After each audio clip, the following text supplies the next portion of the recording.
Liquor policy కేసులో supreme court Delhi CM Arvind Kejriwal కి big relief ఇచ్చింది. కేజ్రీవాల్ కి మధ్యంతర బెయిల్ మంజూరు చేసింది. కేజ్రీవాల్ కి మధ్యంతర బెయిల్ ఇస్తూనే కీలక నిర్ణయం కూడా తీసుకుంది సుప్రీం. ఈడీ అరెస్ట్ ని సవాల్ చేస్తూ కేజ్రీవాల్ దాఖలు చేసిన పిటిషన్ ని మాత్రం 5 సభ్యుల విస్తృత ధర్మాసనానికి బదిలీ చేసింది సుప్రీంకోర్టు. అంటే ఈడీ అధికారాలపై సుప్రీంకోర్టు విస్తృత ధర్మాసనం విచారణ చేపడుతుంది. విస్తృత ధర్మాసనం ఈ పిటిషన్ ని విచారించేదాకా మధ్యంతర బెయిల్ వర్తిస్తుంది అని తెలిపింది సుప్రీం ధర్మాసనం.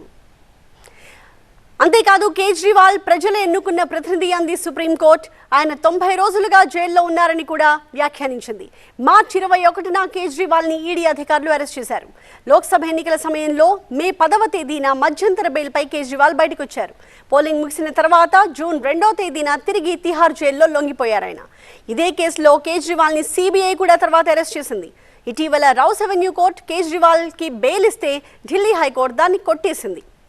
చివరికి కేజ్రీవాల్ సుప్రీంకోర్టుని ఆశ్రయించారు. దీంతో సంజీవ్ ఖన్నా బెంచ్ కేజ్రీవాల్ కి మధ్యంతర బెయిల్ మంజూరు చేసింది. ఈడీ కేసులో ప్రస్తుతానికి బెయిల్ వచ్చినప్పటికీ సిబిఐ కేసు ఇంకా కొనసాగుతోంది. ఆ కేసులో కూడా బెయిల్ వస్తేనే కేజ్రీవాల్ విడుదలకు అవకాశం ఉంటుంది. అయితే ఈడీ కేసులో సుప్రీంకోర్టు మధ్యంతర బెయిల్ ఇవ్వడంతో సిబిఐ కేసులో కూడా కేజ్రీవాల్ కి బెయిల్ రావడానికి మార్గం సుగమమైనదని భావిస్తున్నారు. ఢిల్లీ లిక్కర్ స్కామ్ కేసులో కేజ్రీవాల్ కి సుప్రీంకోర్టు మధ్యంతర బెయిల్ ఇవ్వడం ఇది రెండోసారి.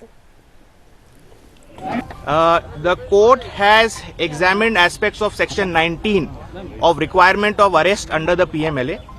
There were certain legal issues which arose from that, which especially in the context of whether there is a requirement of necessity of arrest in addition to the requirement of section 19 which are stipulated in that section.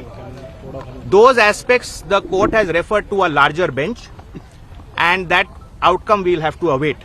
However, in the interim, the court has observed that Mr. Kejriwal has already undergone substantial amount of incarceration and therefore directed his immediate release in the Enforcement Directorate case.